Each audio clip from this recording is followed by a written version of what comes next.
I still remember that every time the doctors were coming into the room, they were asking patient ka BP kya hai, patient ka hemoglobin kya hai. But then I just interrupted suddenly. But I'm not a patient. I'm fighting paralysis. I'm fighting cancer. So you better call me a fighter, a warrior.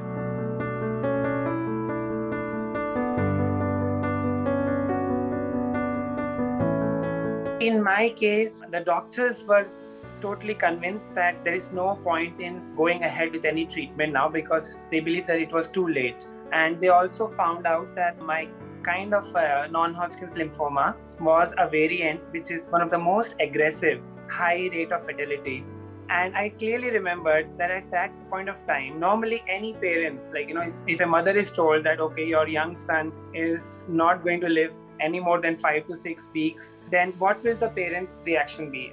I was more curious. I was watching with keen intent my mom, my dad, who were around me at that time. When I looked into her eyes, there was no sign of any panic, any frustration, or any sorrow. And that gave me a lot of self-confidence. It almost gave me a willpower, rush of willpower, gushing into my bloodstream. I remember my mother told my doctors, I'm not going to let my son go without any treatment. I am convinced that if you start the treatment, miracles are waiting to happen in his life. And then she turned to me and she stared at me. She was transferring her courage, her brave resilience into me. I told the doctors that, okay, I am going to fight cancer till my last breath like a fighter, and with a big smile on my face. Whatever will be the outcome, I'm not going to give up easily, like a real soldier on that battlefield. Even if I have to go ultimately, I'll go with a big smile on my face and let's start the treatment. My treatment began and the doctors gave me, when he was about to sign my radiation and all that in my file, he found that it was my birthday next day. Doctors were scared that this probably is my last birthday of my life. They suggested I should probably start my treatment a day after my birthday and spend my birthday at home. Then I told everyone in the room, I still remember very clearly, that this is going to be the best birthday gift which I can give to myself, a step towards my own good health. Doctors were so surprised. I said that, okay, I'm facing an enemy which is so unsparing. It is every minute it is advancing.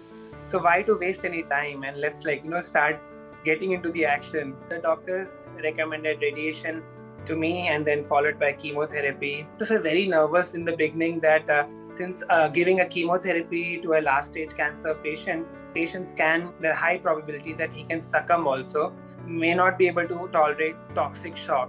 So there were a lot of ups and downs in this thing. And then I was convinced that, see, I'm facing an enemy when we are in the battlefield. So the enemy can attack from any side, right? It is not that the enemy is a goody-goody and he'll only attack you from the front. So the side effects can pop up from anywhere, anytime. I conditioned my mind for that, but my focus was totally on my healing of my real enemy, which was the tumors which were spread all over. And I was constantly visualizing that they are shrinking. So this mental visualization and all these things helped a lot. And there were many other things. You can say that these were my weapons to face the enemy, and there were many such weapons.